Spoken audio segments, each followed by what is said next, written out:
اللي دخلني البرمجة هو مادة الكمبيوتر في تالتة إعدادي. بس الفكرة بقى المشهورة إن أنت حد عنده 19 سنة في تالتة ثانوي وبتختار حياتك رايحة فين. دي فكرة غريبة، أكيد ده حقيقي. غريبة جدا يعني. تقريبا برميل البترول أثر على اتنين دلوقتي من نعرفهم، انت يا باشمهندس أحمد حسن في أول حلقة. أنا ما بحبش الهندسة المدنية، لازم أبقى عارف الهندسة المدنية ما ينفعش من بعيد لبعيد كده. ما تختارش الكارير أبدا بالسوق، ما تختارش الكارير ابدا بالفلوس وبالسالري.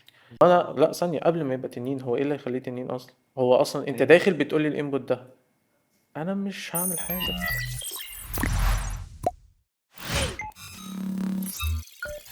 مساء الفل، أنا أحمد عماد وده بودكاست الكودكاست. معانا واحد بجد تشوفه من بعيد فتعرف إن هو فاهم، تعرف إن هو شاطر، مش بيفتي ومش بيهبط. معانا باشمهندس مصطفى نافع. اهلا أهلا. بيك يا إيه احمد، ايه الأخبار؟ الاخبار؟ كله زي الفل الحمد لله. شكرا ليك إنك جيت، وبجد أنا مبسوط جدا إن أنت معانا النهاردة. بالعكس، ربنا يكرمك، شكرا على الدعوه، ربنا يكرمك. الله يخليك يا رب. باشمهندس مصطفى نافع هو ستاف انجينير في ياسير، فعايزين نعرفك اكتر والناس تعرفك اكتر يعني. اكيد. ماشي، خلينا نبدا. بريفلي يعني نتكلم في تفاصيل خلال الكلام. اوكي. زي ما انت قلت، حاليا الحمد لله ستاف سوفت وير انجينير ان اي او اس في يسير. حلو. قبلها كان most notably اشتغلت في تو يونيكورنز مشهورين على مستوى الشرق الأوسط الحمد لله، هم سويفل وكريم. حلو. وقبلهم على مستوى مصر اشتغلت في روباستا حلو جدا. الحمد لله. ما شاء الله. يمكن الحتة دي ما كنتش هتطرق لها قوي في الحلقة، بس يمكن لما اتكلمنا فيها حسيت ان هو يعني ده هيبقى انسبايرد لناس كتير، وانترستنج بصراحة ان انا اتكلم معاك فيه. يلا بينا. فكنت عايز اعرف بداياتك كده من الاول خالص، يعني انت بدأت اصلا الدنيا دي ازاي؟ إيه اللي دخلك حلو. اللي دخلك البرمجة اصلا في الناحية دي؟ حلو. ماشي. خلينا بقى ناخدها من الأول خالص. بالظبط.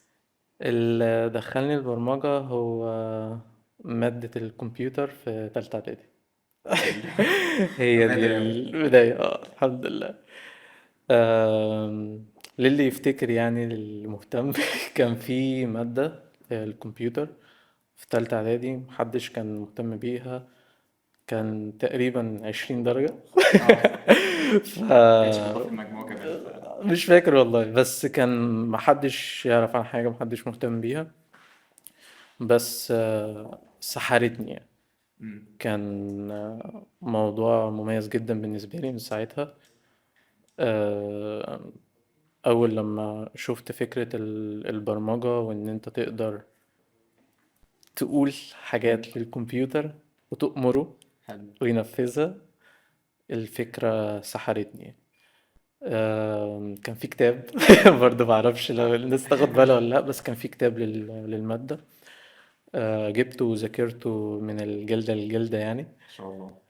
آم، وطول الطريق تجيلي أفكار وعاوز أنفذها، وابتدي أبص وكده لحد ما استنفذت كل اللي في الكتاب، وكنت عايز أكتر، فابتديت حلو. أبص على النت بقى. إيه بقى إزاي يعني؟ اه لا، بس في حتة حلوة كده انت ممكن تكون أيوه. عديتها، هي بقى انك انت كنت بتجرب ازاي. أيوه، ما هي دي. أنا ليه إيه اللي خلاني أستنفذ الكتاب يعني؟ إن أنا كنت بحل مشاكلي. يعني الحمد لله كانت فكرة السوفت وير انجينيرنج البيور ككرافت بقى، ان مم. انت مش عشان شغل، مش عشان سالري، مش عشان الحاجات ايوه بقى بتاعت بالظبط. وانت كبير دي. لا، انت مشكلة بتقابلني في حياتي، فانت عايز تعمل حاجة. وانا معايا سوبر باور جديدة وبحلها. ف نرجع بس في الوقت، الكلام ده وانا كان عندي 14 سنة. فكان البي سي بقى، حلو. ما كانش فكرة اللابتوبس والكلام ده، وكنت طبعا على الويندوز. آم، فابتديت استخدم، كانت اللغه ساعتها كانت الفيجوال بيزك، كانت دي اللغه اللي بتقدر تعمل بيها ويندوز ابس. آه من ف الاول خالص. من الاول خالص. في الحاجات بقى العاديه يعني بتاعت كل يوم. آم، انا عندنا كمبيوتر واحد في البيت، واحنا اخين، انا واخويا احمد اخويا الصغير. واحنا الاتنين عايزين نستخدم الكمبيوتر. والمشكلة الأساسية يعني بين أيوة. اتنين اخوات اللي هو متخانقين بنقسم يعني. الوقت، ولا انت قعدت كتير، لا انا قعدت قليل، لا انا ما قعدتش، لا بتاع أنا ما خدتش بالي، لا طب انت قعدت من امتى، ما اعرفش، نحسب من دلوقتي أيوة. الحاجات دي. فقمت عامل اب تايمر، كاونت داون تايمر. دي بتساعد عليه. الفكرة. بس انا ما كنتش عارف بقى ساعتها ان اسمه كاونت داون تايمر، ولا أيوة. انا ما اعرفش، انا بحل مشكلتي. انا عايز لما احمد يقعد على الكمبيوتر ووقته يخلص اعرف، بس حلو. هي دي الفكرة. ده كان صعب يعني، ده كان صعب ان انت في ثالثه اعدادي، وده كان صعب وقتها، فيعني لا، في حاجات كتير كانت صعبه وقتها ما شاء كنت الله. مخترع بقى ايه، يعني زي فيرتشوال شركة في دماغي كده، كان ايوه حاجات كلها بالظبط. ايه، عامل الاباوت، يعني عامل يعني بميمك الابس ايه اللي انت بتشوفها بقى ساعتها، الابس الحاجه بتاعت الاوفيس يعني، امم. الويندوز والاكسل وكذا وكذا وكذا. فبقى فكره انه في تول بار وفي اباوت وفي منيو بار وكده، وطلع انا بقى بميمك الحاجات زي ما هي بالظبط. فعامل اباوت وعامل شركتي واسم شركتي. ستارت اب. اه ستارت اب واللي الاول. هو سي دي اللي هي الكوبي رايت 2000 وكذا وبتاع وكل حاجه. آم، واب بقى بفيرجنز امم. وفيتشرز وهكذا. المهم البدايه تايمر بكاونت داون، بتقدر تختار من دروب داون امم. منيو الوقت قد ايه اللي انت قاعد على الكمبيوتر، حلو. عشان مش كل الوقت ثابت. فانت بالظبط. لو ثبتها في الكود مثلا ساعه، لا انا هقعد نص ساعه بس. فانت في دروب داون منيو، وفي جنبها تكست فيلد تكتب لو الوقت ده كاستم. كاستمايز بقى زي ما انت عايز اي ده، يعني انت كده فاهم، عديت الدنيا بمراحل. بس فتختار، وتختار بقى من الدروب داون منيو انت مين، انت احمد ولا مصطفى. حلو. تمام. ولما الوقت يعدي، اي حاجه مفتوحه بتنزل مينيمايزد. انت جوه لعبه، انت جوه برنامج، اي حاجه بتنزل مينيمايزد، والاب بيطلع ويطلع اليرت قوم يا احمد. حلو. بس وحاجات زي كده بقى، حاجات يعني مثلا برضو الوقت القديم ده البي سي كان الفكره ساعتها ان انت لا ما ينفعش تسيبه اليوم كله مفتوح امم. يسخن وحاجات زي كده.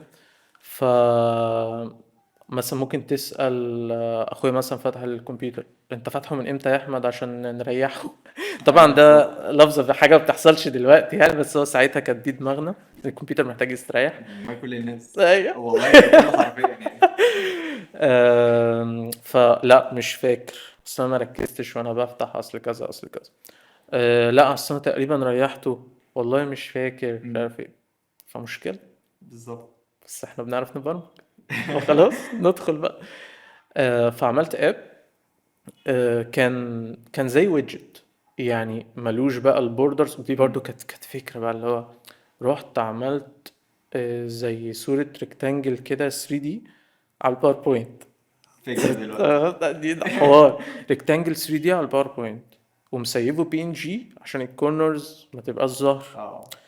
وخدته بقى حطيته في الاب، وخفيت البوردرز عشان يبقى زي ويدجت تقدر تحطه كده على الشاشة في اي حتة، وما يبقاش شكله شكل الاب بقى، وفيه الاكس والماكسمايز والمينيمايز يعني انت وكده. هندلت اليو اي واليو اكس اي انه يبقى ويدجت، ورحت برمجته، فما شاء الله اي يعني. كان ايه بقى الفكرة، ان هو بيفتح في الستارت اب مع الكمبيوتر، وهو فوق على اليمين كده حاجة صغيرة مينيمال كده بتعد امم. كاونت اب تايمر. والله جامد. تمام. بس فانت طول الوقت طول ما الكمبيوتر شغال انت عارف هو اتفتح امتى. امم. وكان لما يوصل 12 ساعة يحمر الكاونتر ده. دي فيرجن. بعد حلو. كده انت ماشي بتشوف ان هو جه مثلا الوقت وعايز تقفل امم. الكمبيوتر، فكان بتنزل عادي من الستارت تقفله. طب وليه؟ طب ما انا دورت بقى على الاي بي اي اللي اقفل بيها من الاب، ما شاء الله. فضاف زرار الشت داون. امم. دي فيرجن. بعد كده لقيت ان في كورنر كيس، ماذا لو، ودي حاجة بتحصل طول الوقت في الويندوز، طبعا ما بتحصلش دلوقتي في الماك بس بتحصل كتير جدا في الويندوز، الريستارت. امم. الريستارت فالتايمر بيريست. طب بالظبط. ما ده مش حقيقي، انا كده الكمبيوتر ما استريحش. حلو. انا عملت ريستارت ثانية عشان انت فاهم بقى كل الابس اللي امم. كانت ساعتها تنزل وتقوم ايه مديله ريستارتاية كده ايوه عشان الاب ايوه. يشتغل، ما اعرفش بيعمل ايه، بس هو الاب بيحب ده الريستارت. حقيقي. تمام. اوكي طب ما احنا كده بقى محتاج جنب الشت داون ريستارت، ريستارتها من الاب، ودي تفرق عن الريستارت بتاعت الكمبيوتر، لان انا كده انا عارف ان انا بريستارت. اه. فلما ريستارت من الاب بسيف التايم عشان اقدر اريتريفه تاني لما الكمبيوتر يقوم بعد يقوم. كام تاني. فدي والله تفرق عن الشت داون. والله فانت جامد. كده حتى لو عملت محتاج ريستارت تقدر تريستارت والتايمر ما يحصلوش ريست. حلو جدا. وهكذا حاجات بقى كتير زي كده. اخر حاجه عشان ما اطولش، كان الالعاب ساعتها ما فيهاش بروفايلز، وانا واحمد عايزين نلعب. فعشان نلعب لازم نستنى بعض، واحد يقفل اللعبه وبعد كده واحد يلعب بعديه. حلو. بس احنا بنعرف نبرمج. فعملت اب اسمه سيف ذا سويتشر. ده كده بقى الانتري بوينت للالعاب. اللي هو في العادي انت المفروض الايكون على الديسكتوب وتختارها وتلعب، لا بقى مفيش ايكونز للعب خالص على الديسكتوب، هو في ايكون واحده سيف ذا سويتشر. تدخلها تلاقي الايكونز بتاعت اللعب اللي في الكمبيوتر كلها موجوده تحت، وفي صورتين.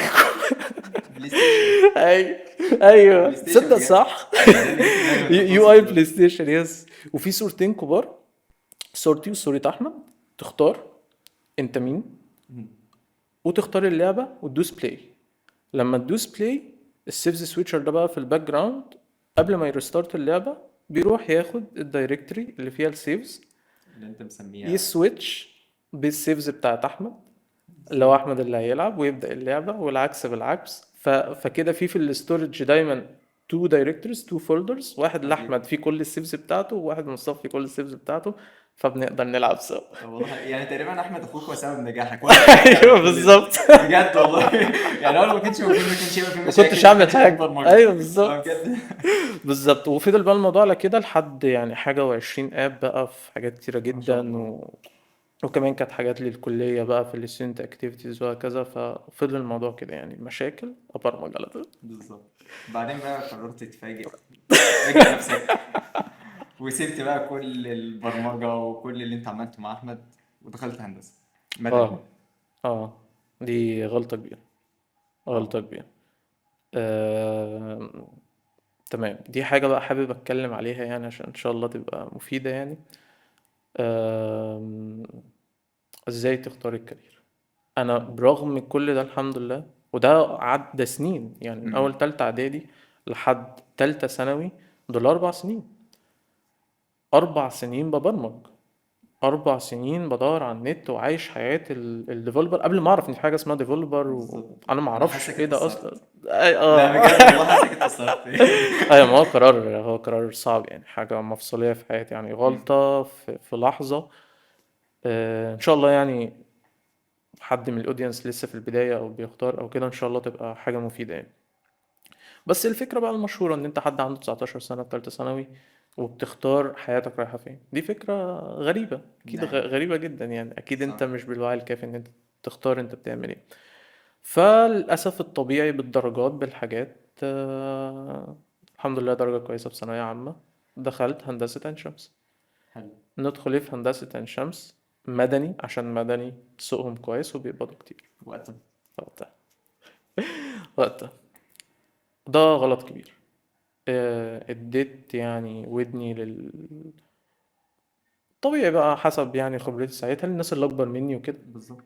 واخترت فعلا بناء على اساس السوق. سبت ال4 سنين دول ورايا، ما كانوش حاجه اصلا، ساعتها ما قلتش ان انا سبت ال4 سنين ورايا، اللي هو دي هوايه، هواية. دي حاجه على الجنب. بالظبط. دي مش الشغل بقى اللي بجد، أمم. الشغل لازم يبقى حاجه كده، ما ينفعش بقى اروح اشتغل اللي بحبه، يعني ايه اه اصلا. وفي يا ناس اصلا طلع دلوقتي يسيبك انت، اللي بتحبه مش هيجيب لك فلوس وما مش عارف يس ايه. يس لا في بقى في تركة كبيرة يعني لازم نتكلم عنها. فوانا بختار زي ما انت قلت كده، وانا بختار وانا بدخل كان سوق مدني كويس جدا. أمم. بس هندسة 5 سنين وده عمر. صح. فانا خرجت بواقع مختلف تماما، سوق مختلف تماما سيء جدا. تغيرات كتيرة يعني حصلت في حاجات بره وعي أي حد يعني، حاجات تغيرات جيوسياسية حصلت في المنطقة. بالظبط. ده بجد. الخليج كان هو الأكبر سوق يعني المهندسين المدني وكده، وأكبر حاجة تخرج وتشتغل مهندس مدني في الخليج، دي كانت كلمة. هو في ناس اصلا يعني بالنسبه لهم مهندس يعني هو مهندس مدني، مفيش مهندس في تاني غير الخليج، المدني. اه. في الخليج. ايوه هي كده، بالظبط. هي بتنزل ستاندرد ورا بعضها كده. حصل بقى حاجات كتير، كان ساعتها حرب اليمن، وأنا فاكر بقى الحاجات بالأرقام. برميل البترول نزل من $100 ل $50. والسعودية، ده الناس اللي بتفتكر يعني، دي كان أول مرة السعودية تفرض ضرائب. السعودية ما كانش في حاجة مم. اسمها ضرائب. فجأة بقى عندهم الفات، مم. الضرايب 5%. اه رقم قليل وبتاع، بس ما كانش في حاجة اسمها كده ضرايب اه سعودية. وظهر بقى مصطلح جديد، السعودة، اللي هو سعودي. تبديل الشغلانات مم. بالسعوديين. السعوديين. تقريبا برميل البترول أثر على اتنين دلوقتي من نعرفهم، أنت وباشمهندس أحمد حسن في أول حلقة. اه هو قاعد برضه اكيد، ده حسن مكانك. البترول أيوه اصلا. بالظبط. بقول له طب أنت ليه دخلك؟ قال لي أصل برميل البترول سوري يا احمد. نفس برميل البترول. لا والله بجد. جه على ناس كتير. تمام. ففعلا ده فعلا تغيير حقيقي حصل يعني في الدنيا، مش هزار. مم. ابتدوا مصريين كتير يرجعوا من الخليج، فالسوق اتغير خالص، فالدنيا اختلفت. عشان يعني ما نخش في تفاصيل، اللي اتبقى لي بعد تغير السوق، اللي دلوقتي واحنا بنتكلم حاجه بديهيه، ما فيش سوق بيفضل طول الوقت نفس الحاجه، دي ويفز طول الوقت، ابس صح. اند داونز، ساين ويف كده بتاعت الفيزيكس طول الوقت. فما ينفعش تبني كاريرك وهتشتغل ايه بالرائج او الترندنج دلوقتي، ما ينفعش. ده حتما هيتغير صح. مهما حصل. امال انت بقى بيتبقى لك ايه؟ بيتبقى لك الكارير نفسه، صح. الدي تو دي اللي بيحصل معاك يوميا، هو انت بتشتغل ايه. فالسوق وقع، واللي اتبقى لي شغل المدني اليومي. حلو. اصعب وقت في حياتي، مصيبة. حاجة ما بتحبهاش. حاجة بكرهها، وكمان ما بتجيبش العائد مم. المادي. شيء صعب جدا. حاجة كانت فترة صعبة جدا يعني في حياتي. الحمد لله. أم، بس الحمد لله يعني، انه ربنا قدر يعني، وقدرت افتكر انه ده في سكيل تانية انا موتها مم. بقالي فترة. وما ماتتش يعني. انا برغم كل ده، زي ما كنت بقول لك، انا كنت في هندسة مدني، عملت ابس للاكتيفيتيز. والله حرام ان انت دخلت عندنا. تمام. كانوا حاجة، أي حاجة بشوف يعني. أنا كنت في اكتيفيتي، وكانوا بياخدوا السيرفي. مم. سيرفي بعد ما عملنا ايفنت معين وبتاع، ورقة وفيها الويتس بتاعت لو مثلا من 1 to 5 satisfied ولا لا، أو أسئلة كتير زي أي سيرفي أنت حلو أوي. شفته يعني. وكانوا بقى بيعدوه مانيوال. أنا اتجنن بقى أشوف حاجة مانيوال. بالظبط. طب ليه؟ ميمكد السيرفي كآب، كويندوز اب عادي خالص، اللي مم. هو بس الكاونتنج يبقى اوتوماتيك صح. بس. فبقيت الورقه قدامك زي بقى ساعتها بقى نظام الداتا انتري والكلام ده. فبدل بقى ما انت تعمل وتاخد على ورقه على جنب وتشوف الويتس وتحسب وتضرب يعني، في كل سؤال فيهم ليه ويت مختلف وكذا وكذا بالظبط. وكذا، موضوع مانيوال يعني. لا، قلبتها لحاجه شبه اوتوماتيك. شبه اوتوماتيك لان كده كده انت بتاخد السيرفي من الناس مانيوال، بس بالظبط. بس الريزلت بقى تطلع لك اوتوماتيك ما انت. طبيعي يعني، يعني لازم في انبوت حتى يوصل لك، فخلاص بالظبط. هتاخده من الناس وانت تتعامل معاه بقى براحتك. بالظبط. فدخلت بقى كل حاجة على الاب، ويطلع لك في الاخر الريزلت. طب ايه ده الويت ده ما كانتش كده طبعا، زي بقى اي حاجة سوفت وير وايز يعني، الويتس اصلا قدامك تقدر تعدلها، تغير، مم. تظبط. فالمهم جت على بالي مشروع التخرج. شو- عملت ابلكيشن. هقول لك. عملت ماكروس في الاكسل، برمجة. برمجت حاجة في الاكسل. ماشي. مشروع التخرج انا ده كان ايه؟ كان مشروع حاجه بعيده جدا. قطارات. تمام. آه، السكه الحديد في العريش. تمام. وبقى وحاجات ومسار طويل للقطار وطالع ونازل، وفي حاجه فيها حسابات كتيره جدا. انا فاكر الرقم كان 1200 شيت. حلو. 1200 شيت. يس، شيت اه اكسل. اكسل. اه. حلو. كل شيت فيه جدول. انت تخيل، اقول لك اديك بريف سريع كده. خط طريق الفردان ماشي اكروس سينا كلها اه. على الارض، بتوبوجرافي بقى، بارتفاعات ومنخفضات كده مم. بشكل الطريق يعني. فانت بتحسب الحفر والرد، اللي هو يعني لو على حتة عالية انت المفروض تحفرها، في حتة واطية المفروض تردمها، عشان طبعا القطر عشان يبقى بيمشي كل كده. الخط سوا. فانت بتحسب ده على طول طريق بقى. شوف انت عرض سينا كلها كام، مش فاكر بقى طبعا كان كام كيلو، بس طلعت النتيجة ان هو 1200. سوري.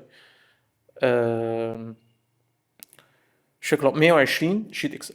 مم. تمام.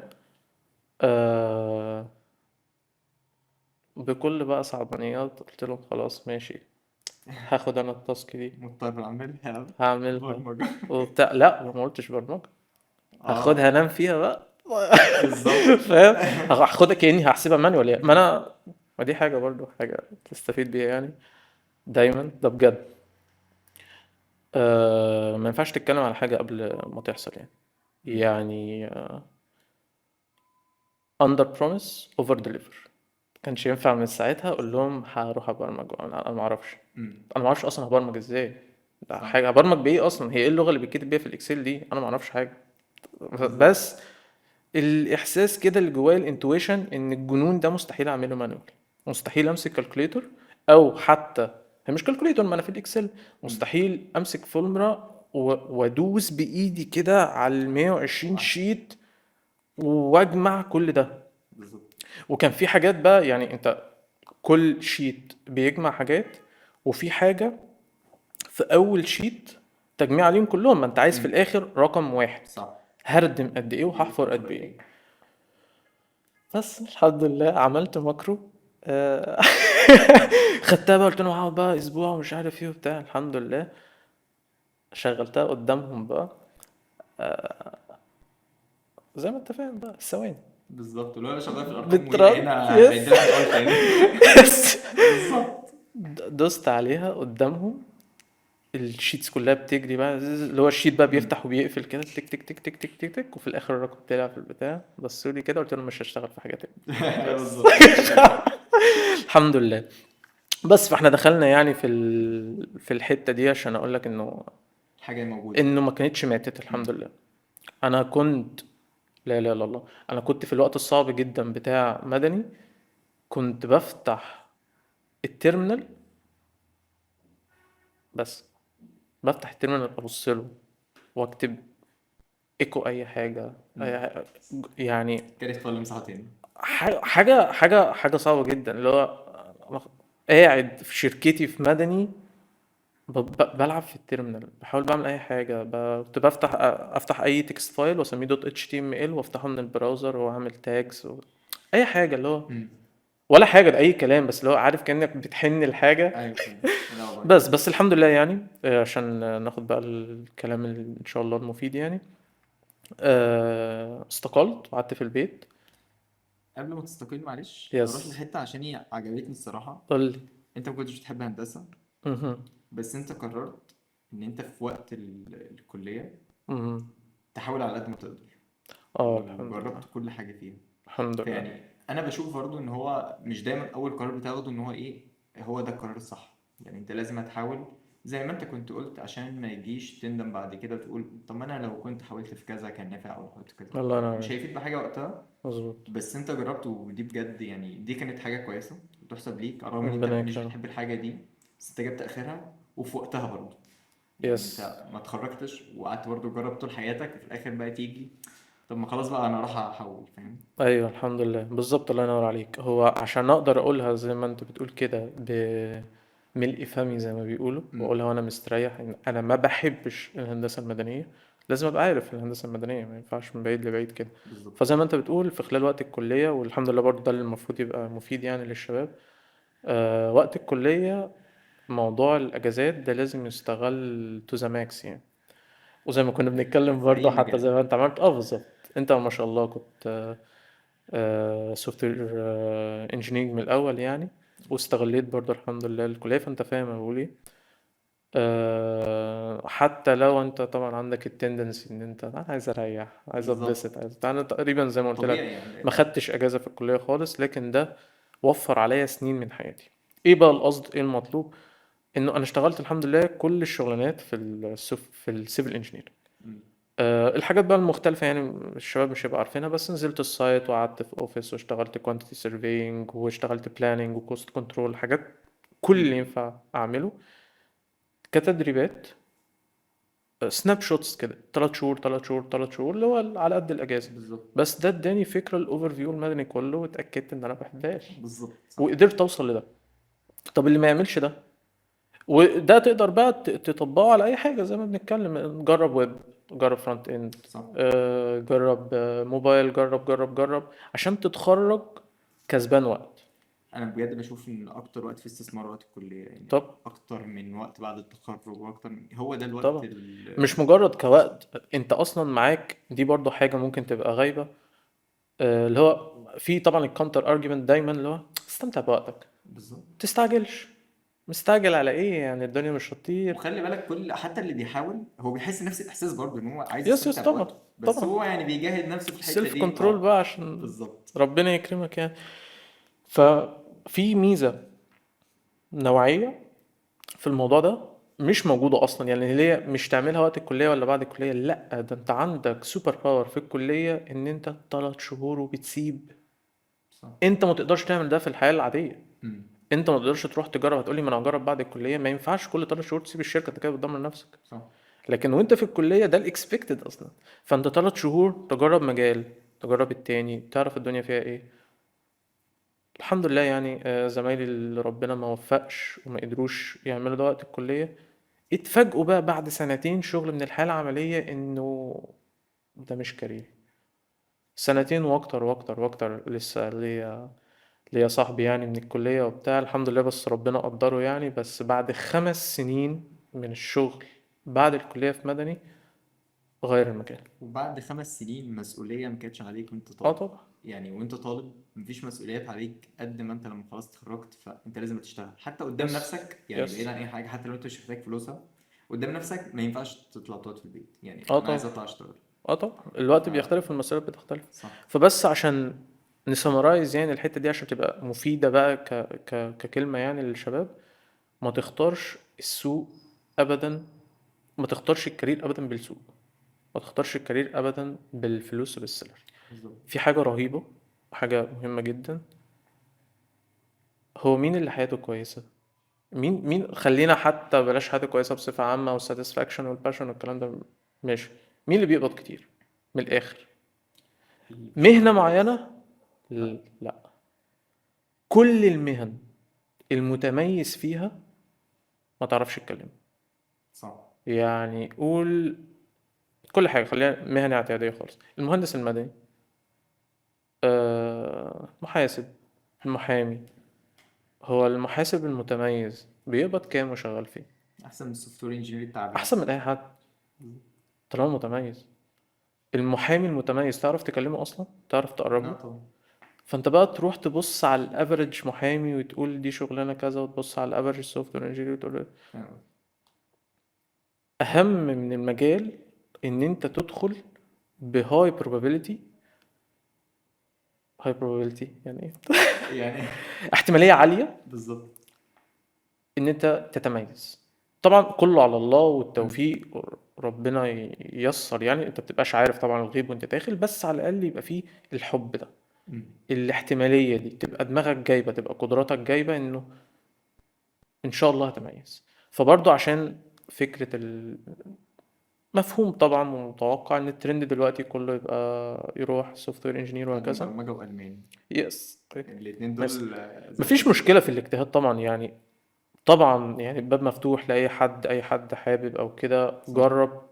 بس لو بتكره كل لحظة من الكودينج، الدنيا مش جاية معاك، ملوش لازمة. انت بتضيع وقتك وبتتعب نفسك على الفاضي. مم.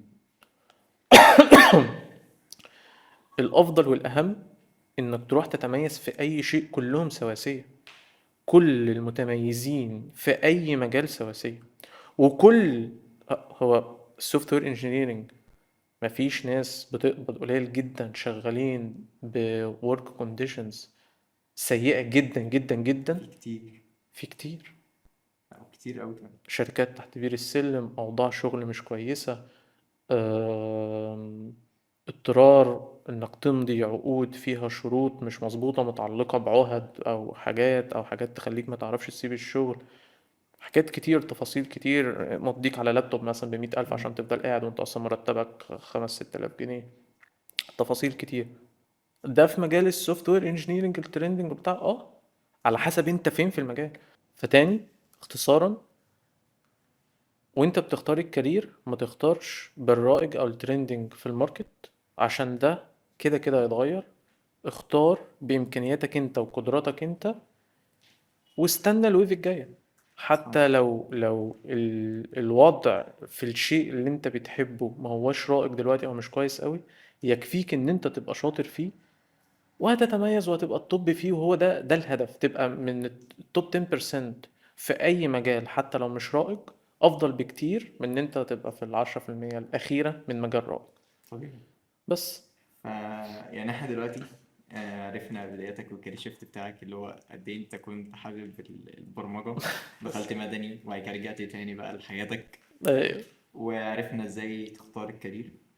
كنا حابين برضو نتكلم عن حتة حلوة، وهي انا من الناس حتى اللي جيت في وقت معين مبقتش عارف ازاي بقدر اقيس الحتة دي، وهي الكارير بروجريشن بتاعي، زي مثلا الجونيور والميد ليفل والسينيور اند سو اون. في حاجات كتير، فانا عايز اعرف انا واقف فين يعني. انا كاحمد عايز اعرف انا واقف فين، وكل مرحله انا واقف فيها ببقى عايز اعرف انا مطلوب مني ايه. حلو. حلو. فاحنا كده عدينا بقى اللخبطة واخترنا ودخلنا الكارير بالظبط. خلاص، ومسكنا بقى أول الخيط. دخلت جونيور صغير كده بقى يس، دخلت جونيور صغير وبتأمل إن أنت هتتطور يعني. ف عشان تعرف تتطور لازم تاخد بالك من اوفر فيو كده. هو ايه الطريق قدامك عامل ازاي. فزي ما انت بتقول طبعا بتدخل تبدأ جونيور. يعني خلينا نعدي الأول كده بسرعة اوفر فيو على الطريق، وبعد كده نشوف حلو. بنفرق بينهم ازاي. بتبدأ كطبيعي جونيور، ثم ميد ليفل، ثم سينيور. وفي اللحظة دي على حسب بقى شركتك ممكن الشركة تنتهي عندهم، وده صح. الأغلب وما فيهوش أي مشكلة. ده عادي، مستوى شركات مش محتاجين بروجريشن أكتر من كده. حلو. لو الشركة أكبر شوية بيبقى متاح لك بعد اللحظة دي فور كونزرود، يعني مفترق طرق كده انت تختار مظبوط. بينهم. عايز تكمل تكنيكال زي ما انت، فبيبقى عندك الستاف والبرنسبل، وطبعا بقى في الاخر السي تي او لحد ما تبقى الراس الكبيرة في التك بالظبط. يعني. او انك تختار انك تدخل الحتة مانجيريال، اللي هو تبقى انجينيرنج مانجر، سينيور انجينيرنج مانجر، مم. في بي وهكذا. تمام، ده بعد السينيور حلو جدا. لو متاح لك حسب الشركة. تمام، فخلينا نمسك في الحتة الكومن اللي في الأول، اللي هو جونيور ميد ليفل سينيور. طبعا كلام كتير وخناقات كتير صح. حاجات كتيرة جدا. بس خليني أقول لك الدنيا إزاي شايفها من وجهة نظري. مبدئيا مفيش حاجة واحدة تقدر تعرف بيها الليفل. انت عندك كذا اكس بتقيس بيه، مم. وهو ده بتبقى انت لو فهمت الحاجات دي تفهم ليه شكل الانترفيو عامل كده، ليه الشغل بتاع الدي تو دي عامل كده. فهي حتة صح. كي بوينت كده بتعرفك كذا حاجة يعني. في كذا اكسس بتقيس بيه. في حاجات تكنيكال، مم. وفي حاجات نون تكنيكال، وفي حاجات ما بتبقاش موجودة اصلا في ليفلز وتبدأ تبقى موجودة في ليفلز. صح. تعالى بقى نتكلم يعني التفاصيل. الجونيور مبدئيا بيبان من اول حاجة الانبوت بتاعه ايه. مم. انت بتديله ايه اساسا؟ انت بتديله تاسكاية واضحة متفصصة صغيرة. حلو. تمام، خلينا نمسك كده كل اسبكت ونقارن في التلاتة ونطلع ونرجع ونرجع وهكذا. فالميد ليفل بتديله تاسكاية واضحة متفصصة اكبر شوية. حلو. تمام، بس الانبوت بتاعه تكنيكال برضه. تقول له عايزين نعمل كذا بشكل واضح، عايزين نعمل كذا تكنيكال. مم. المفروض السينيور الانبوت بتاعه يبتدي يبقى بيزنس. حلو. ما ينفعش سينيور، ما ينفعش حد يقول على نفسه سينيور وانت تروح تقول له انا محتاج اعمل كذا اللي هي بتتعمل كذا، يقول لك اللي هي ازاي يعني، طب استخدم ايه ومش عارف ايه، تقول له استخدم كذا او جرب. مم. لا. لا. دلوقتي بنقيس فكر مش بنقيس يس. صوت. الانبوت عند السينيور المفروض يقف عند طلب البيزنس فقط، ما ينفعش اقول لك هنستخدم ايه، ما ينفعش اقول لك هنعمل مم. ايه. احنا لو عارف انت دورك ايه. تمام. ده اسبكت اللي هو مبدئيا من الانبوت، شكل الانبوت عامل ازاي اللي هيبتدي يشتغل عليه الانجينير. بمعنى صح في تخيلي يعني من الكلام اللي بيتقال، ممكن مثلا الجونيور او الميد ليفل اروح اقول له استخدم اركتشر كذا في التسقيه دي، بس السينيور هو اللي المفروض يحدد هو اصلا ايه المناسب للبيزنس بتاعه. يعني هل استخدم اركتشر معين على حسب البيزنس ده، هل البيزنس ده محتاج ده ولا لا، فهو المفروض بالظبط يختار ده، مش انا بالظبط اللي اروح اقول له اعمل لي مثلا ده ام في ام او فايبر او ايا كان، هو اللي بيبقى بالظبط قادر يحدد ده. بالظبط. انت كده بتتكلم على بالظبط، هو كاكزامبل يعني، كاركتكشر كبدايه المشروع، بس انا بقول لك انت تقدر تسحب ده بقى لكل نوع تاسك بتاعت كل يوم يعني. اي حاجه. هروح اقول له مثلا آه زي ما انت بتقول الجونيور، هقول له احنا عندنا سي اي سي دي بيستخدم طيب. بالطريقة دي. انت مثلا هتعمل تاج في جيت هاب وتدوس بوش، بالظبط. والاب هيطلع للكيو اي. بس سحر شعوذة، يس. ده اللي انت مطلوب منك، ان انت مم. بس يعني يا جونيور ما تنساش تعمل تاج وتبوش. طب ايه ده وبتاع، مش مطلوب منك اكتر من كده. مم. تمام. الميد ليفل مثلا في سي اي بايب لاين ان بليس اوريدي، وقف، او محتاجين فيرجن تانية نطلعها، بدل ما كنا بنطلع للكيو اي بس، محتاجين بقى نطلع مثلا للبيتا تيسترز مثلا. بالظبط. تمام. تمام. هيروح يعدل تعديلة صغيرة على السي اي اللي اوريدي ان بليس. السينيور انت ما ينفعش تروح تطلب منه بقى الطلب ده. انت بيجي البرودكت مانجر مثلا، ايا كان المسؤول عن البيزنس، يطلب يقول انا عايز الاب اشوفه، او الاب يروح للكيو اي بس. طلع انت ما بقى. ينفعش يتكلم تكنيكال، ما ينفعش الانبوت بتاعه يبقى تكنيكال، مم. لان لو هو عارف انت لازمتك ايه. بالظبط. تمام. بيروح للسينيور يقول له كده، السينيور بقى هو اللي يترجم جوه دماغه، اوكي احنا محتاجين سي اي سي دي، البروفايدرز الموجودين نستخدم ايه، وهكذا وهكذا. حلو. تمام. ده كاكزامبل. تعال نمسك اسبكت تاني في الفرق يعني بين الجونيور والميد والسينيور، وهو الجايدنس. حلو. الجونيور expected ان انا مديله التاسكايه التكنيكال المتفصصه الواضحه الصغيره، وهيفضل يرجع لي كل شويه، ما يعيبوش، عادي خالص، بل لو ما رجعش تتخض و صح. يس. ويبقى في حاجه مش مظبطه في الاغلب منك، هنتكلم بقى عنها لما نوصل للسينيور، انه ليه ما رجعليش يعني. تمام. يفضل يرجع لك وتقول له كذا، يفضل يرجع لك وتقول له مم. كذا وبتاع، ولما يخلصها خالص ما بتبقاش برضو اللي هي 100%، بيخلصها بشكل محترم مقبول. ولو الدنيا تمام عند كده خلاص، وبعد كده مع iteration تانية ممكن يبقى يشتغل عليها أو حد تاني يشتغل عليها، أو أنت بتاخدها تظبطها، صح. تحط النقط على الحروف، تظبط التظبيطة الأخيرة. في معلش بس هقطع حتة في النقطة دي عشان دي سمعتها من ناس كتير وبجد أنا مش ببقى متقبلها حتى يعني. مهم. اللي هو في سنة يقول لك طب ما أنا لو عامل كل ده أنا كنت أنا عملت أسهل. لا. ودي لا. بتتقال يعني، أنت يس في قمة طبعا الصراحة طبعا. بتتقال بجد، اللي هو طبعا يعني مش فاهم أصلا طبعا. ما هي إزاي دي. ما هي دي. في ما شخص أنا- جاله نفسه إن هو يقولها هنتكلم بس هي مش كده. عادي عادي، هنتكلم. طبعا الميد ليفل متوقع بقى، مفهوم، هياخد نفس الشيء بس هيرجع اقل. نرجع بقى تاني عند السينيور، مش مقبول انه يرجع يسأل اي سؤال. مم. السينيور بتديله التاسكاية البيزنس ترجع خلصانة مم. على الوجه الامثل، خلصانة كاملة، مش almost done، مش قربت اهو، بالظبط. مش حاجة شغالة والتانية لأ، خلصانة تامة بدون رجوع.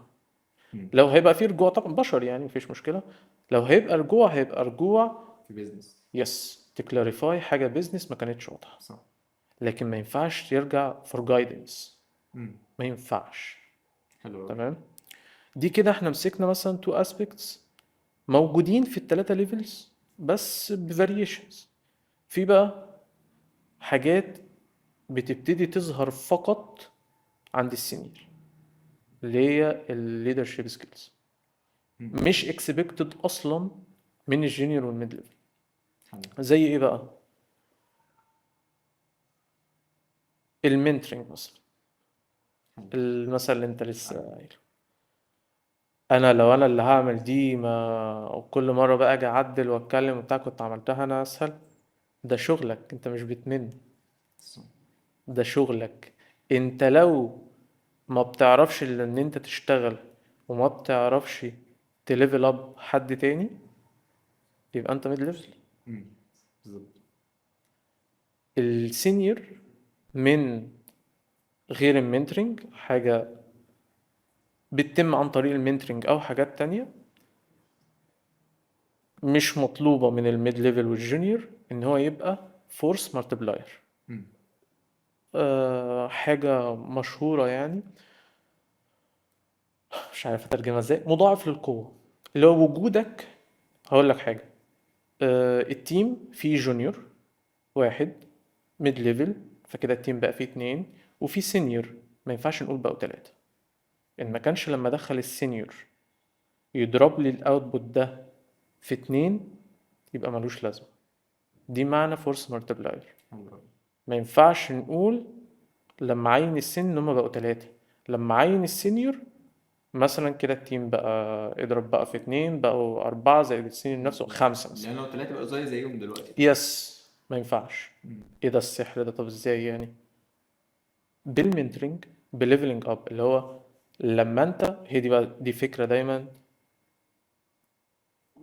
تحاسب نفسك او تقيم حد تاني. لو انت في وضع التقييم، هنتكلم على ده في باقي بقى الكارير بروجريشن بعد السينيور. السؤال سهل جدا. وجود الشخص من عدمه تأثيره ايه على التيم بس؟ بالظبط. يعني احمد لو ما كانش موجود، التاسكاية دي مش هتتعمل. طب ما حد تاني يعملها. دي حاجة سهلة جدا. صح. ده اسهل حاجة اصلا. لكن احمد ما كانش موجود،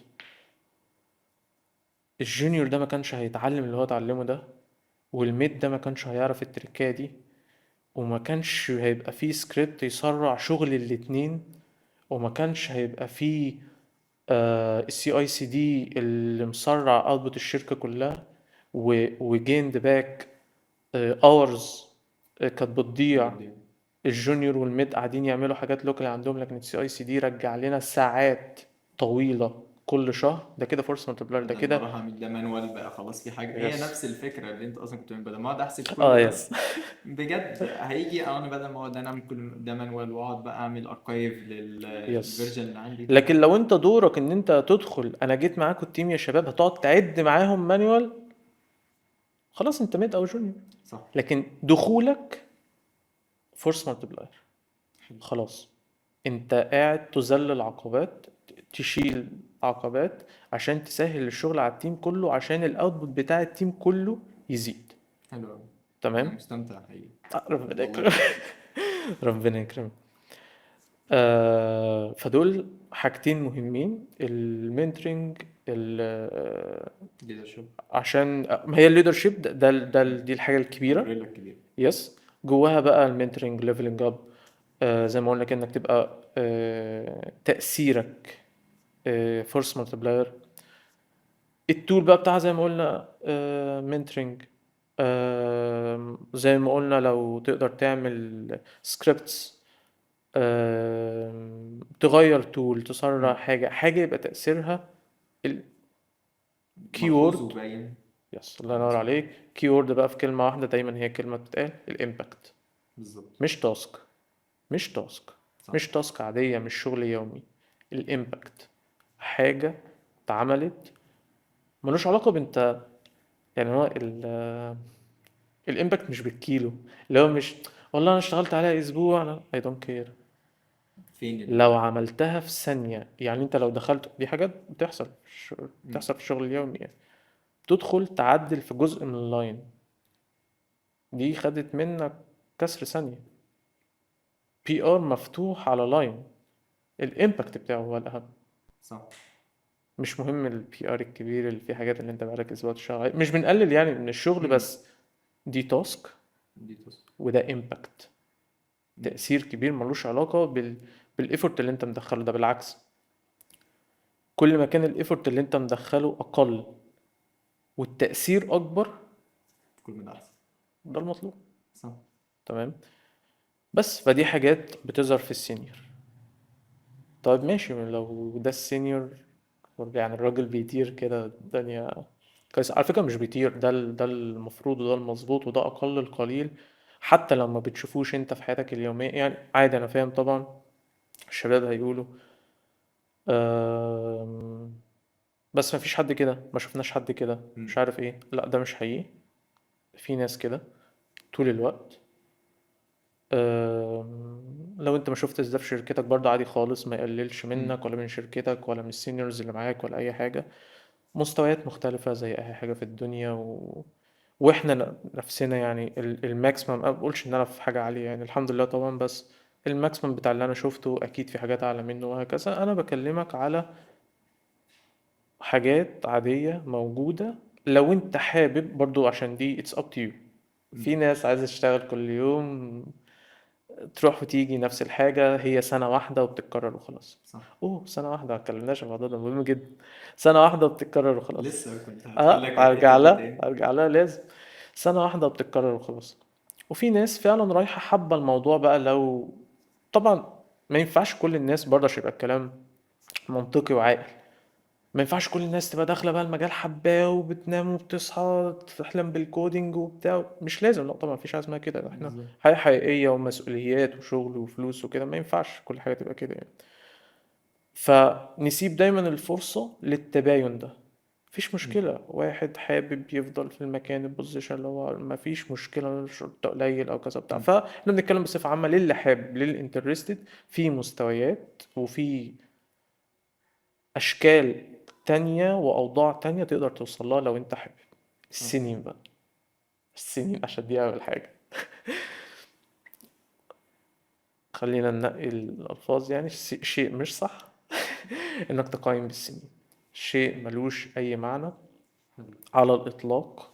الويت بتاعه مش هقول زيرو، بس قليل جدا. مم. قليل جدا الويت إنك تقيم بعدد السنين. صح. ليه وإزاي بقى؟ بس هي حاجة بديهية. أنا مستغرب جدا إن في حد ممكن يجادل في حاجة زي دي. بس صدقني ده يعني طبعا انا ده فاهم ده الشائع. موجود. يس لا يس، لا ده ده الماست ده كومن اللي هو اللي موجود. موجود، اللي هو انا 5 سنين انا سينيور، 5 سنين انا ميد ليفل، انا لا سنه لا. انا جونيور. ده موجود. يس. بديهي سبحان الله يعني. غلطة غريبة جدا يعني. برضو ستيل للمهتم يعني، للمهتم. عشان دي حاجة أنا كنت بحب جدا أسمعها، مم. إنه في واي للمجتهد. أصل اللي أنت بتقوله ده، ما أنا برضو دي حاجة يعني هيحس بيها اللي حابب يجتهد. اللي أنت بتقوله ده غير إنه مش صح وكده وبتاع، مدمر نفسيا للمجتهد. صح. هو انت لما تيجي تقول لي الميد ليفل 3 سنين والسينيور 5 سنين والستاف 10 سنين وكذا وكذا وكذا، اوكي. فواحد بقى تنين 3 سنين فيقول لك انا خلاص هو انا. انا لا ثانية، قبل ما يبقى تنين، هو ايه اللي يخليه تنين اصلا؟ هو اصلا انت ايه. داخل بتقول لي الانبوت ده، انا مش هعمل حاجة. انا هقعد مربع، هقعد مربع، هقعد مؤدب، ما خمس اعملش سنين صوت. اقعد 5 سنين خمس وابقى سنين سينيور. وابقى سن، صح. واطول شوية وبس. طيب هل ممكن لما انا اجي اقيس نفسي مم. اقيس على الشركات التانية، يعني اقيس نفسي انا مثلا في الشركه التانية دي، ولا اقيس في شركتي اللي انا فيها دي؟ يعني اوكي. فاهم قصدي؟ فاهمك. تمام. انت اصلا لازم تدرك ده، مم. تدرك اللي انت بتقوله ده، ان اصلا السكيل ده مش بيسموه يعني مش كارفد ان ستون، مش منحوت في الصخر، حقيقة مم. واضحة ثابتة. اللي هو يعني وانت ماشي في الشارع اقول اه ده احمد السينيور، لا طبعا مفيش حاجة زي صح. كده. ده سكيل متغير، مختلف حسب كل شركة ومتطلباتها. ودي حاجة مم. عادية جدا، وما تقللش من حد وما تقللش من حاجة. يعني عادي جدا. صح. كلنا يعني لو رحنا شركة فانج ولا حاجة، انت البوزيشن بتاعك ينزل درجتين اتليست. ده حقيقي. حاجة عادية جدا ومتقبلة ومفهومة، ما فيهاش حاجة يعني. فالسكيلز مختلفة، اذا تقيم نفسك على ايه؟ مثلا انت سينيور اوريدي دلوقتي وما فاكش الخصال اللي احنا بنتكلم عليها دي، اتس اب تو يو بقى تدرك ان انت كده سينيور جوه الشركة بتاعتك، ولكن لو نزلت الماركت ممكن ما تتقيمش كسينيور. هنا بيبقى برضو اختياراتك، تقول وانا مالي بالماركت، انا مبسوط في شركتي والدنيا تمام وانا سينيور ومكمل. برضو اتس اب تو يو، مش تريقة مش اي حاجة. فاهم قصدي. اتس اب تو يو، كل قدراتك والحاجات البيرسونال اللي في وانت بتقدر حياتك وكده. تحدد. يس يس، مم. براحتك خالص. لكن للمجتهد المهتم، لو وصل سينيور وما فيهوش هذه الخصال، لازم يقوي نفسه عشان لما يرجع الماركت تاني، وده هيحصل sooner or later. انت ما ينفعش تهتم ان انت جيند التايتل بتاعك مش جوه شركتك. انت لازم تجتهد قدر الامكان ان انت تقرب قدر الامكان للتايتل حسب سوقك او الماركت اللي انت مستهدفه كمان، عشان دي كلمة متغيرة يعني. صح. مهتم بمصر، مهتم بالخليج، مهتم تسافر اوروبا او ايا كان، فانا اركز على مين فيهم. ده مختلف عن ده. اتس اب تو يو. واصلا هو ده اختصار مخل يعني، هي اوروبا دي كلمة كده، مم. شركات ميد ليفل ولا شركات توب نفس اللي هي تير بالظبط. ولا يس. ف اه ادرك ان الحاجات مختلفة، لكن في حاجات زي بقولك كده، انت لو معاك الحاجات اللي اتكلمنا عنها دي، دي حاجات جلوبال. مم. انت طالما ليك تأثير يتخطاك، انت كده سينيور. حلو جدا. يس. عايزين نتكلم بقى على اه، باقي عايزين نتكلم عن تو باسز اللي بعد كده، بس في يس. حتة كده ممكن نتكلم عنها. قول. وهي بقى يعني في بقى حاجات دلوقتي اللي هو الديب سيك وشات جي بي تي قبل كده وشوية الاي يس اي اللي يس طالعين جداد. يس.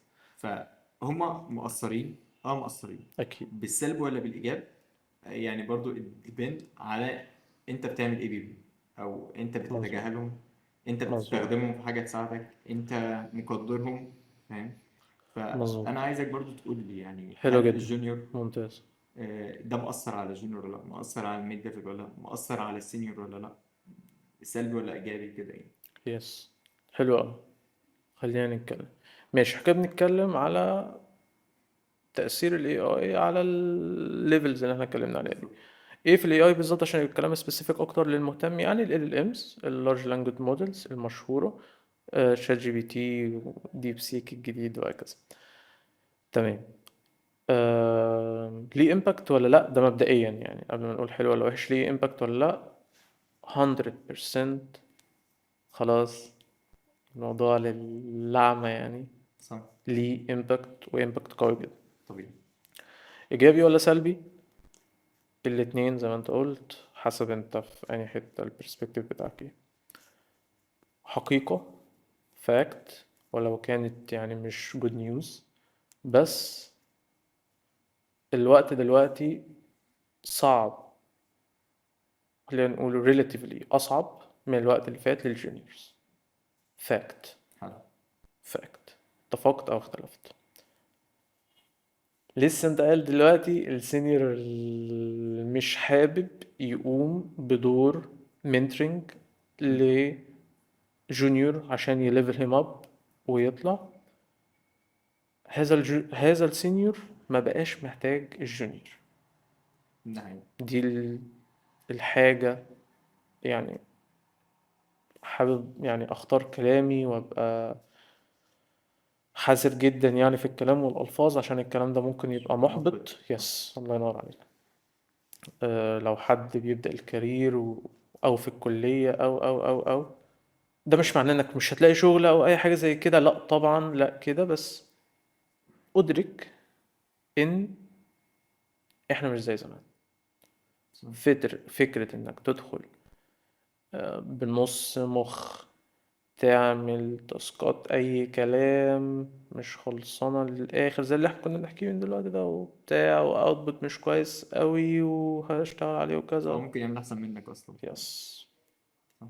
في انبوت جديد دلوقتي، ال LLMs تقدر تطلع output لا يعتمد عليه، مش 100%، مش كامل، وده وصف مين؟ الجون. الجنرال. صح. at least للحاجات اللي مفتوحة لنا public دلوقتي من بره، هي واصلة لمستوى الجونيور. لسه مارك زوكربيرج ميتا سي او من شهر تقريبا قال ان هما internally واصلين لمستوى الميد ليفل. نلحق نجري بقى. ربنا يستر. تمام. and it keeps on improving. احنا فاهمين ان احنا في الانفانسي زي ما بيقولوا حديث العهد جدا بالفكرة نفسها والاستخدامات. الله اعلم يعني، محدش يعرف، محدش يقدر بالظبط. يقول الموضوع هيتطور. يعني مش معنى ان هو اتطور بهذه السرعة في السنتين ثلاثة اللي إنه بعد فاتوا كده طور ان بنفس الريت الطريقة. يفضل اكسبوننشال كده. دي حاجة محدش يعرفها ولا اللي شغالين في المجال. مم. عشان اللي شغالين في المجال طبعا الهايب وكل الكلام اللي بتسمعه دي حاجة ليها علاقة بالستوكس بتاع، فقصص محدش يعرف. خلينا في الناو الفاكتس اتليست للحاجات اللي اوريدي افيلابل للشركات العادية بيأدي دور الجونيور. طيب احنا كنا برضو من شوية كنا قلنا ان ال AI ده برضو بقى فيه impact منه، سواء ايجابي او سلبي او نيجاتيف او بوزيتيف، على الجونيور او السينيور او كده. فازاي بقى ان احنا نستخدمه مثلا في حاجة زي الليرنينج، ازاي ان هو يقدر يس يساعدنا في حاجة زي دي؟ يس يس زي ما انت قلت اول ما اتكلمنا على الاي اي، انه على حسب البرسبكتيف بتاعك وعلى حسب انت فين ممكن يبقى ايجابي او سلبي. فتعال الاول نبدأ بالبديهي في حتة الليرنينج اللي هو ممكن يبقى سلبي شوية. مم. ان الجونيور ممكن يستسهل ويفضل يخلي الحاجات دي يعملها. يس صح. يدخل على حاجة ومش فاهمها، يطلب الطلب يطلع له، ياخد الكود كوبي بيست يحطه، خلصت التاسكاية. انت استفدت ايه في حياتك؟ انت فاهم ايه؟ هو نفذ وحتى ما نفذش. يس. فده خطر كبير، خطر بالظبط. كبير لازم تاخد بالك منه. مم. وخطر مرينا بيه كذا مرة يعني مش عايز أكبر الكلام بس كهيومانيتي يعني كبشرية. مم. الحاجات البديهية اللي هي بديهية دي بالنسبة لنا دلوقتي، مثلا زي الكالكوليتر. أنا معرفش أنت إيه، بس أنا بعرفش أجمع وأطرح وأضرب أرقام بالظبط. كبيرة وكده. خلاص يعني، خلاص راحت الإسكلاية. التول replaced الابيليتي صح. بتاعتك. أنا فاكر كويس جدا إن قبل ما يبقى موبايل بقى وكده كنت فاكر الأرقام. مم. كنت فاكر ارقام بيتي وبيت صاحبي وبيت جدتي وهكذا. انا مش فاكر رقم حد خالص الا رقمي عشان بتسأل عنه. مم. فاهم كل حاجة في الموبايل، فانا مش فاكر. فبالمثل الاي اي لو سبت نفسك ليه ان انت كل ما تطلب منك تاسك تطلبها هيبيعك. من شات جي بي تي، يس، هيسيبك في الاخر ما عندكش نوليدج حقيقي. ففي تريكة حلوة برضه من باشمهندس احمد عصام، ان شاء الله. حاسسها ذكية جدا يعني، حابب برضو اشيرها مع الشباب. هي فكرة ان بدل ما تسأل شات جي بي تي ويطلع لك اجابات، ممكن تديله النوتس بتاعتك اللي احنا لسه متكلمين عنها، النوتس اللي انت واخدها عن توبكس معينة، مم. وتخليه يسألك. انا مبهور بالموضوع. انا يعني معرفش، ممكن تبقى تبان لك فكرة بديهية بس انا بالنسبة لي انا انبهرت من طريقة الاستخدام دي. يعني تاخد النوت بتاعتك كوبي بيست وتحطها في شات جي بي تي وتقول له اسألني مم. بيزد على اللي انا اديتهولك، اسألني. فانت كده قلبتها. انت ايوه. كده بتستخدم الاي اي ان انت تكيب يور مايند شارب. لصالحك انت. يس. انت كده بقى وانت بتجهز الانترفيو وانت بتقيس فهمك لتوبيك معين، بدل في هنا بقى طريقتين للمذاكرة. بقول لك احمد ذاكر الكونكرنسي عشان عندك هسألك فيها بكرة او ايا كان. الطريقة الغلط الاولانية البديهية، مم. هتروح تكتب بس انا. كونكرنسي اي او اس انتر بالظبط. في شات جي بي تي، يقول لك كونكرنسي ان اي او اس كذا كذا كذا كذا، وانت تقعد تقرا. تمام، ده مستوى. المستوى بقى اللي بقول لك عليه، تاخد من النوتس بتاعتك وتحطه وتقول له اسالني، فهو يخلي يور مايند شارب ومستعد للاسئله سبيسيفيك بيزد على النولج اللي عندك، عشان تضمن بالظبط كانك في انترفيو. انت كده تاني again along the same lines ان انت بتقدر تسخر ال LLMs دي انها تقوم بأدوار مختلفة. انت خليته يبقى الانترفيور. بالظبط، بقيت انت اللي بتكنترول على الموضوع. يس. و kept your mind sharp. خليت عقلك منتبه ومش متلقي، ده بالعكس انت بتتسأل.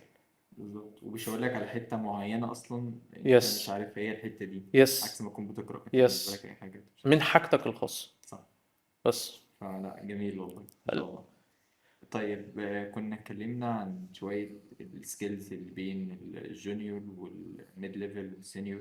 ممكن كنا خدنا مثال زي الساي سي دي، ده مطلب، ده مطلوب منه ايه، وده مطلوب منه ايه، وده مطلوب منه ايه.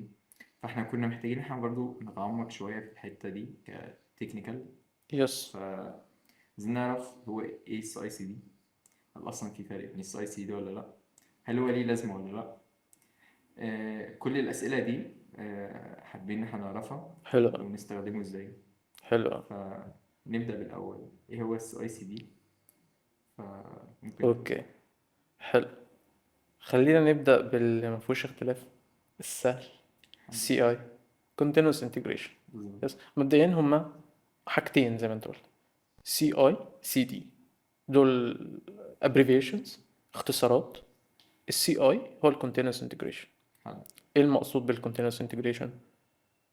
هو sub concept برضو، دي اهم حاجة لما تيجي تبني النولج بتاعتك، انك تشوف الحاجة اللي انت تتعلمها دي هي مرتبطة بايه، جميل. هي ليه موجودة. بالظبط.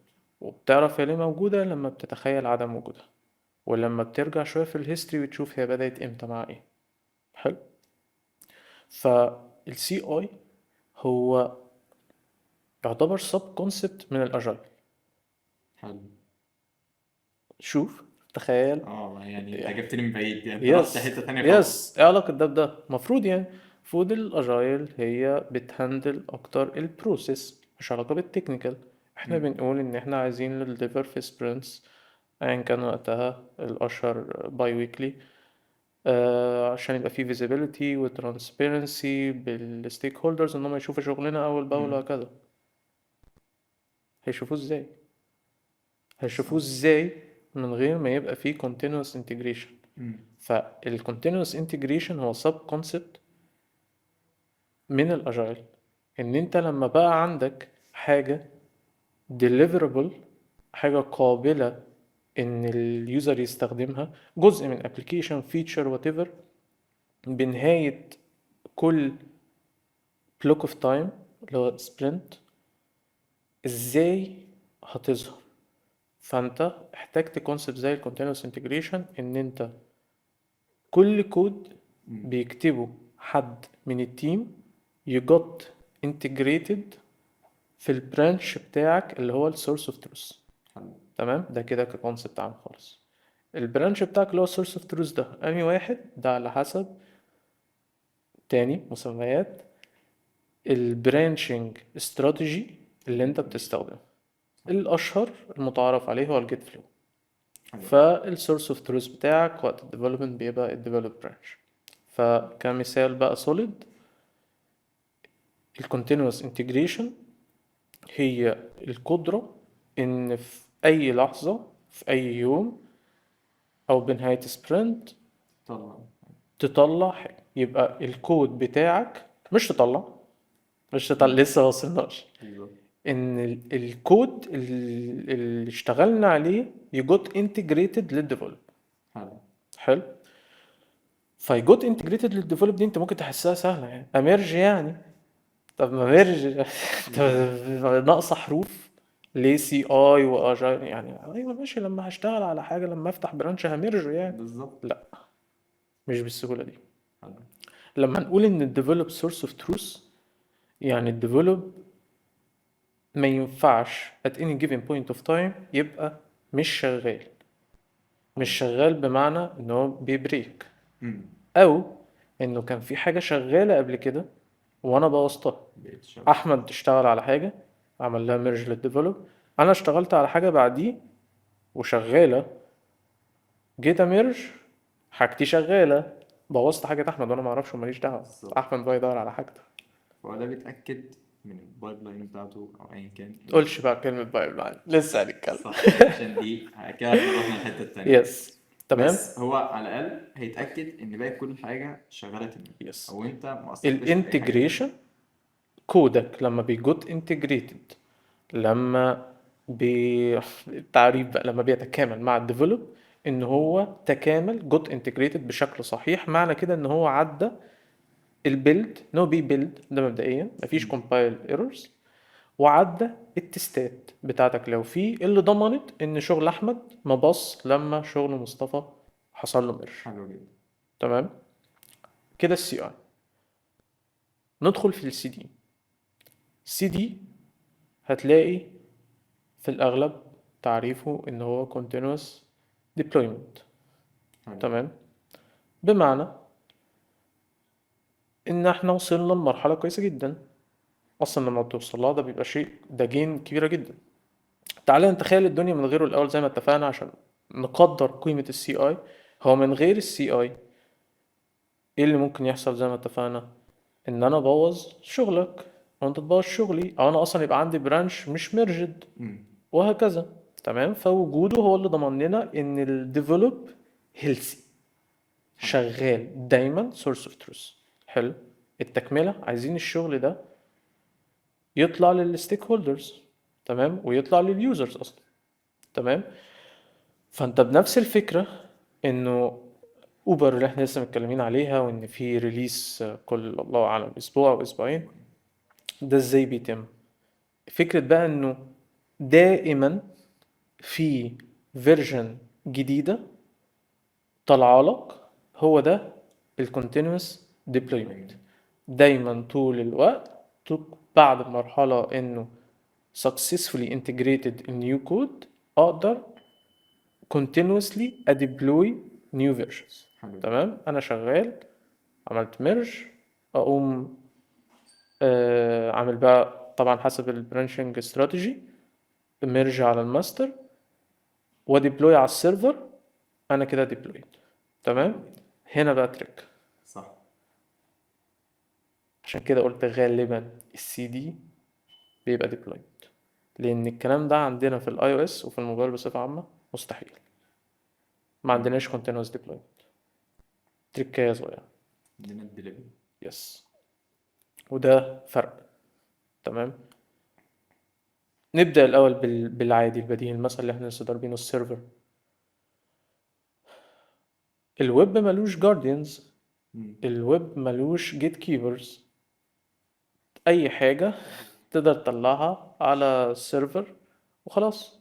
تمام، فده فعلا ديبلوي، فهي كده خلاص. يس تقدر تأوتوميت تماما إن أنا لما أكتب كود البرانش ده يحصل له ميرج واطلعه على السيرفر ويبقى لايف لليوزرز. كده ده ديبلويمنت، كونتينوس ديبلويمنت، وده اللي بيحصل طول الوقت. انت لو فاتح الفيسبوك مثلا من او وات ايفر من البراوزر يعني، ما بيجيش يقول لك والنبي اعمل حاجه عشان الابديت يجي لك. انت خلاص انت طول الوقت وانت شغال، انت ممكن وانت بتتحرك من حته لحته كده تلاقي حاجه حصلت في الويب سايت. صح. حاجه بتحصل يعني عادي.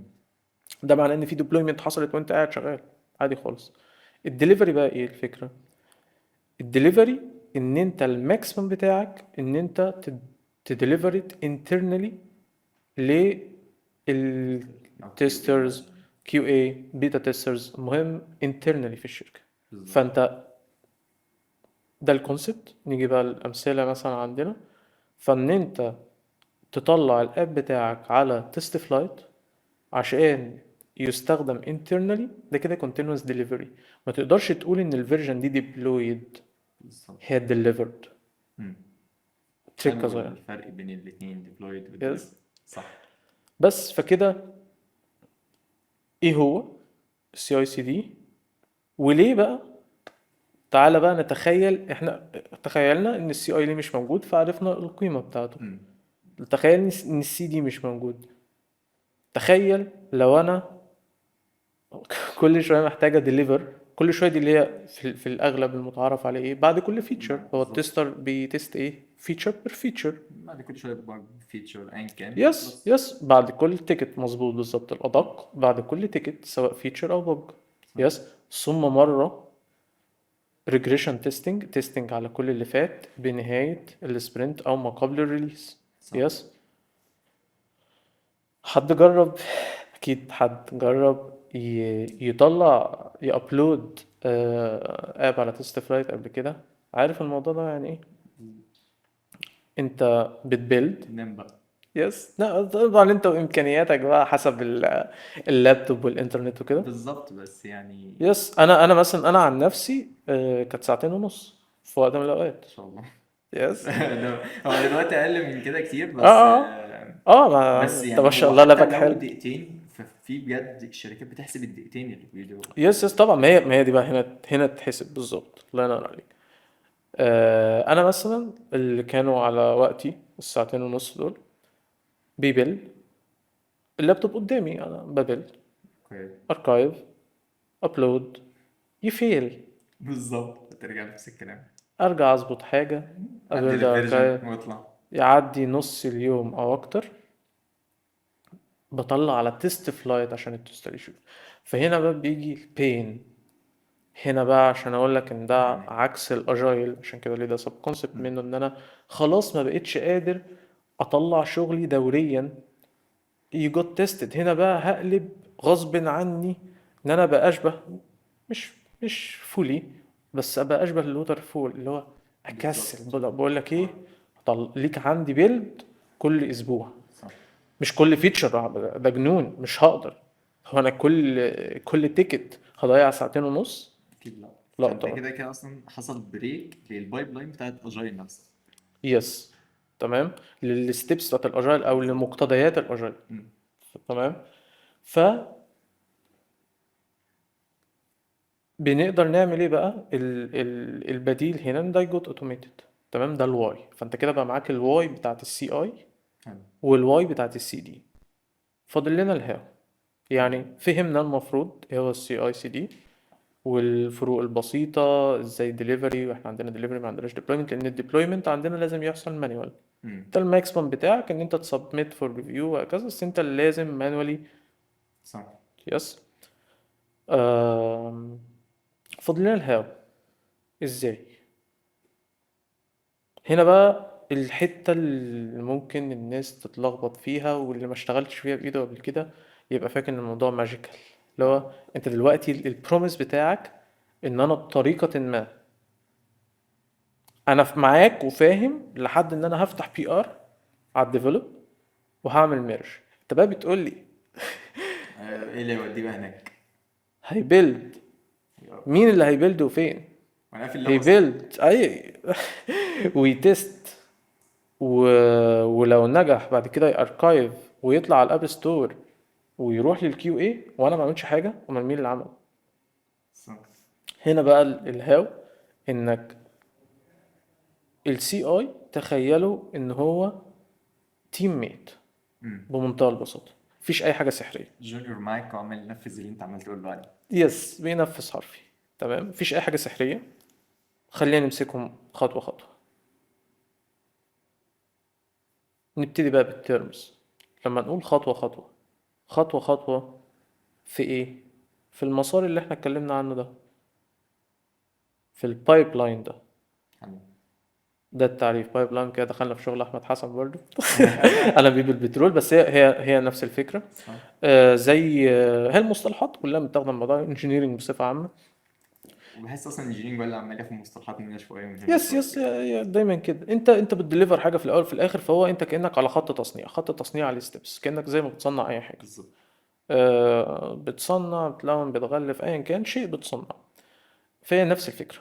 احنا اتكلمنا بديهي، انت بايدك كنت هتعمل ايه؟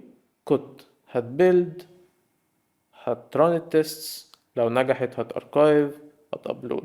دي ستيبس في بايب لاين عشان توصل في الاخر ان انت دخلت من ناحية كود، خرج من الناحية التانية artifact او الاب الديليفرد للكيو اي او الاند يوزر في الاخر. تمام، دي بقى البايب لاين. انبوت كود بالنهايه يطلع لك الاب. without doing مثلا. يس. فدي الستبس. ف هبيلد ازاي الاب؟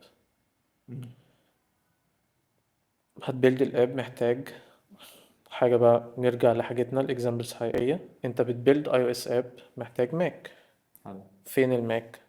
لازم يبقى في ماك في حته بس. صح. الماك ده مجرد سيرفر في مكان، في جهاز ماك حقيقي، ماك ستوديو مثلا الصغير وهكذا، محطوطين فوق بعض كده راكس، ده السيرفر. صح. ده السيرفر بتاع اي شركة انت بتتعامل معاها، شركة اللي هي ترم تاني سي اي بروفايدر. حلو. فيبقى احنا قلنا عايزين نبيلد، هنبيلد على ماشين في الاول وفي الاخر، ان شاء الله يكون اللابتوب زي بتاعي. هو مش ماجيك فعلا. يسمع زيرو ماجيك، زيرو كونسبت انت مش فاهم. صح. كل حاجة انت عارفها، بس فكر فيها شوية وتخيلها هي واحد بني انت في. بس هو دلوقتي عشان احنا، هي دايما هي الدنيا كده يعني، احنا عشان الكونسبت في السوفت وير انجينيرنج يعني، كل ما بيعلى الليفل اوف ابستراكشن. ابستراكشن يعني ايه؟ لازم نقولها. ما هو في حاجات كده مش هينفع يعني فاهم، اه بتحسها بس كده. ماشي، التجريد. بس خلينا نقول للي فاهم، ممكن. كل ما بيعلى ليفل التجريد بتبقى ما انتش واخد بالك من اللي تحت ايه. بمعنى دلوقتي نتكلم على السي اي وبتاع، عشان انت البرانش وبيدخل وفي حاجه سحريه بتحصل وكده. ده دلوقتي اليومين دول امم. السي اي ممكن يحصل اون بريمس. اون بريمس يعني في شركتك انت بقى، ممكن تعمله عادي. تاخد لاب قديم، توصله في الفيشه شغال 24 ساعه، موصله بالانترنت. بجد صح. دي حاجه عاديه، حاجه بتحصل في شركات وفي مصر. لاسباب سكيورتي وايز مش امم. حابين الداتا بتاعتهم تخرج بره الشركه. صح. يس. بتروح الاب ده، سوري، اللاب ده قلنا هو تيم ميت، هيجيب الكود منين؟ ده اول سؤال. هو الكود فين؟ اللي انت رفعته بقى رفعته فين؟ على جيت هاب، على جيت لاب، ايا كان. يبقى اول حاجه محتاج ايه؟ محتاج اكسس للريبوزيتوري، ايا كان هو فين. زي ما انت بتقول محتاج اكسس للريبوزيتوري، حلو. فمحتاج توكن. يس. حلو. عشان يأكسس الكود ده مبدئيا الحاجة اللي هندخلها في البايب لاين. يس. حلو. حطينا فيه توكن وبقى ليه اكسس، هياخد الكود هيعمل بيه ايه؟ هيعمل بيلد. هنا نيجي اول برضو او واحدة من الكونسبتس الغريبة اللي الواحد لسه بيتعامل مع الموضوع ده لأول مرة. ازاي؟ يعني ايه؟ ازاي يعني يعني ايه؟ واحد هيكس كود انا لوحده بعمل ويعمل بيلد. كلون يس بالظبط. انا بروح امسك الماوس، افتح اكس كود وادوس على بيلد. ده هيتم ازاي لوحده؟ هنا بقى تفهم حاجة برضو جنرال في السوفت وير انجينيرنج، ان اي حاجة انت بتتعامل معاها ده جي يو اي، جرافيكال يوزر انترفيس، بالظبط. له ما يقابله واكتر منه في السي ال اي. بالظبط، في كومنز موجودة كتير يس. بتعمل ده من غير. سي ال اي هو الكوماند لاين انترفيس، وهو كل اللي بتشوفه في التيرمينال. هو اصلا البرمجة بصفة عامة بدأت، مش البرمجة، الكمبيوتر بصفة عامة بدأ تكست بيز قبل ما ينتقل ان هو جرافيكال. يس. فالحاجات الجرافيكال دي بتحاكي بعض الكومنز الموجودة. امم. فانت كل حاجة في اليو اي ليها ما يقابلها في السي ال اي، ومش العكس. صح. السي ال اي دايما عنده قدرات اعلى. اصل هو الجي او اي هيجي منين؟ بالظبط. انت كل حاجة بتدوس عليها دي بتروح تنده كوماند في الكود بالظبط. اللي هي ليها اكسس تكست بيست. صح. تمام.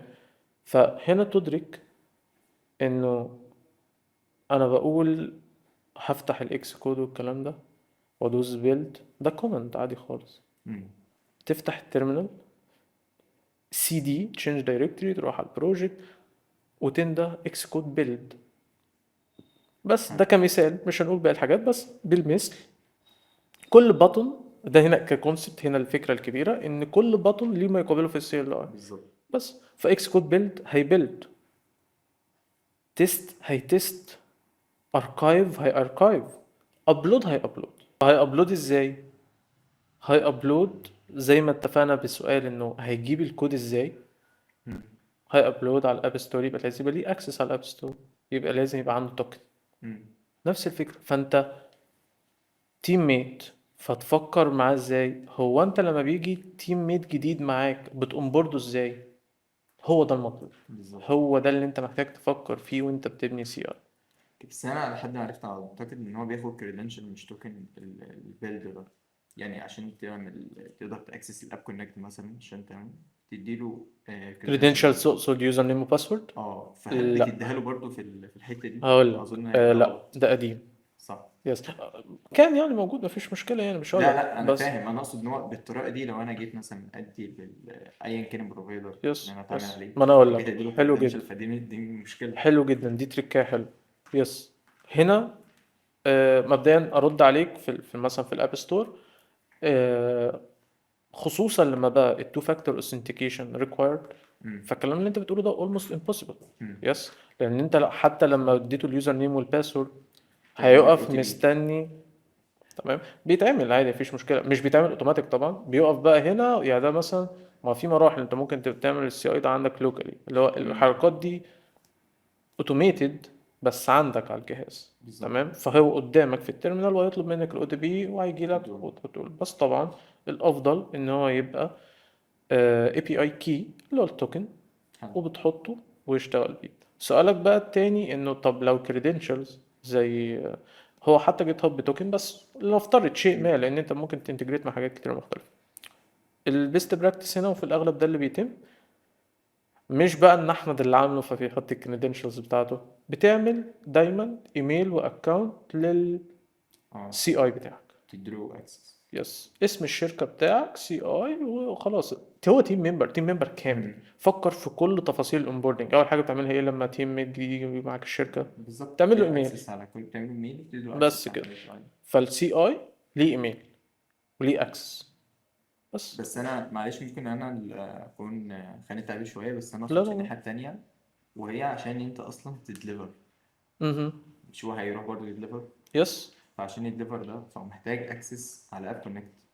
امم. فانا ما اظنش ان اب كونكت، او يعني اللي انا اعرفه ما ان هو في الاي اي بي بي اي اي كي اللي كي انا بحكي لك. لا لا. بتاع جيت هاب ولا بتاع اب كونكت. اب كونكت بقول لك. اوكي. اه انا اصلا بدات الكلام على اب كونكت، لا انا اه كنت اوكي. فاهمك ورديت على حاجه. خلاص زي الفل. وبقول لك بقى بعدها انه حتى جيت هاب توكن. اه جيت هاب توكن اوكي. يس. ف وتاني زي ما بقول لك تقدر تشتغل كريدنشالز في الاب كونكت. الكلام ده كله يعني شفته بعيني، موجود وشركات ومدارس وكده. حلو جدا. تحط ويطلب منك لوبي وتحطه، او اي بي اي كي وانس اللي هو يساوي التوكن وتحطه ويكونكت على طول. اوكي حلو جدا. بس عشان برضو اللي مش واخد باله يبقى فاهم شويه، هم ممكن حد يفهم يقول هو ايه اصلا السي اي بروفايدر. يس، فاحنا حلو أوي. ممكن ندي هنت حلو سريع أوي. كده هم اكيد. مين هم دول. اكيد. احنا بدأنا بالتصور البديهي ان انت بقول لك ان شاء الله لاب قديم عندك حط في الكهرباء وهكذا. بس طبعا بقى الكلمة المشهورة عندنا في السوفت وير انجينيرنج ان ده مش سكيلبل. بالظبط. لو قضى على بيلد مش هيقضي على التانية. لو قضاك شوية سنين هيقدم بعد شوية، يبقى بطيء بقى، تضييع وقت بدل ما كان في الأول جين، وهكذا. بالظبط. فأنت محتاج تأوت سورس الموضوع ده. دي بقى الفكرة، ان يبقى في بروفايدر، شركة كل اللي هي عاملاه، كل اللي هي مهتمة بيه انها تجيب ماكس كتير. انا طبعا بتكلم ماكس امم. عشان الاكزامبل بتاعنا يعني، بس تجيب ماشينز كتير بصفة عامة ايوه. في سيرفر، وتخليها up and running لأطول وقت ممكنة، لأطول وقت ممكن. ودي الطريقة اللي انت بتقيم بيها السي اي بروفايدر، اللي هو بيبقى up and running قد ايه، او الداون تايم بتاعه قد ايه. حلو. كل ما كان up and running وقت طويل دي بتبقى حاجة قوية. ويهندل لك هو الموضوع ده. عنده ماكات كتير ب او اس فيرجنز مختلفة عليها اكس كودز مختلفة. مفيش سحر. بالظبط. مفيش سحر. حلو جدا. ابس سوري، ماكس عليها او اس فيرجنز عليها ماكس، وانت بتشترك بقى باشتراك اللي هو بديل ان يبقى اللاب موجود، زي تشتري الحاجات لاب. المشهورة بترايز، سيركل سي اي، جيت هاب اكشنز وهكذا. بالظبط. دول كتعريفهم ايه عشان دايما الحاجة تبقى تحت الكاتيجوري بتاعها والمسمى بتاعها. دول سي اي بروفايدرز. بروفايدر. حلو. مظبوط. عليهم بيتم البايب لاين، وفي اخر البايب لاين عشان يحصل السي دي بتحتاج distribution tool. حلو. تمام، برضو مختلفة كده. ممكن تستخدم تيست فلايت دي distribution tool، او فاير بيز distribution مم. موجودة عادي، او بيترايز نفسها عندها distribution tool خاصة بيها. حلو جدا. تمام، ده لحد الدليفري.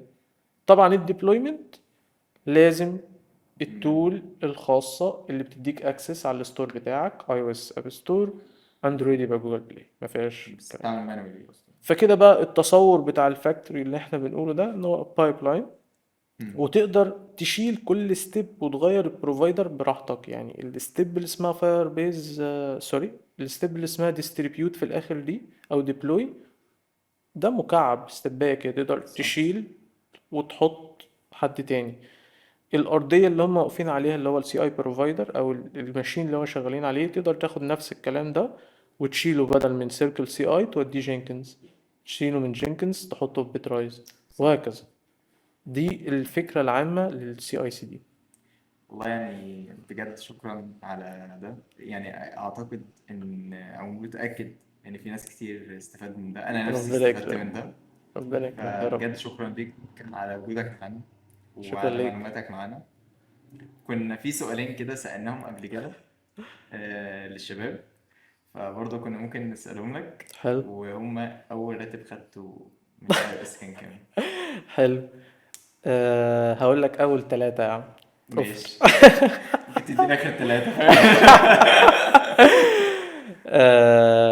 اول حاجة طبعا زي اي حد بيدور على الفرصة، يعني انا ببلاش، حلو. وكان شغل امم. وببلاش.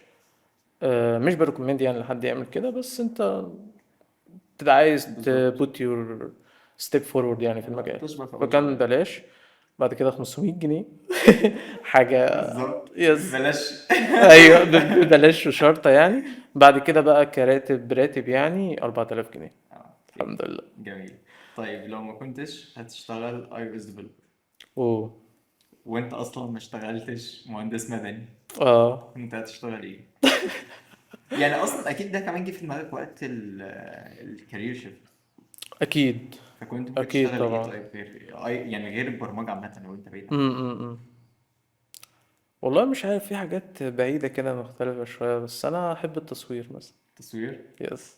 تاني مرة لو فاكر يا يوسف، كان أسامة جمال قال التصوير اس الحلقة اللي اس. فاتت. ايش. بجد هو قال حاجتين، قال التصوير وبعد كده برضه كان نفسه يجيب بقرتين هو ده ده حلم اصلا الكومن كل ده، يس، ده المبرمجين عامة. مبرمجي الارياف، دي حاجة كومن. بجد فلا يعني الموضوع موجود ان هو في فكرة التصوير عند يس. الشباب. انترتيند الايديا يعني فكرت فيها كده، وكنت اه بفكر يعني ادخل في جو الموضوع. هيدي كورس بعد كده. اكيد. خلاص. يس. بجد والله العظيم مبسوط بالحلقة جدا. ربنا كنت يكرمك. أتمنى إن هي تبقى وقت أكتر من كده بكتير، ربنا وإن شاء يكرمك. الله نتقابل تاني بإذن الله يا رب. سواء في بودكاست وفي أفكار تانية. إن شاء الله. وإن شاء الله تبقى كويسة. على خير يا رب، ومبسوط آمين. والله إن أنت معانا وإن أنا أشوفك. ربنا يكرمك، أنا أسعد، وشكرا جدا على الاستضافة. طبعا الدعوة منك والاستضافة من الله جو يخليك. وعمرو والشباب الله كلهم. يخليك والله. وربنا يكرمك يعني، يا رب ما نكونش الكلام طويل بدون سبستانس أو لا فايدة، والله يعني يا بجد رب يبقى يعني مفيد أنا بإذن شايف الله. ده أصلا شكل ملحوظ على الشباب أصلا، إن الحمد هو ما شاء الله لله. من قبل ما نخلص.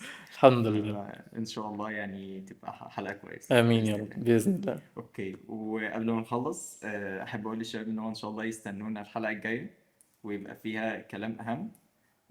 سوري مش كلام اهم بس عشان ما شوف، تفهمهاش غلط، لا من لا مش أولها. كده. طب سيبني أمشي طيب. لا مش كده. يبقى فيها كلام مهم وان هم دايما يعني يبقوا يس يس. شايف لاقيين الحاجه اللي هم بإذن الله في مستنيينها. تطور يعني البودكاست بإذن بالظبط. الله بإذن وانا الله. احمد عماد وده بودكاست الكودكاست. شكرا.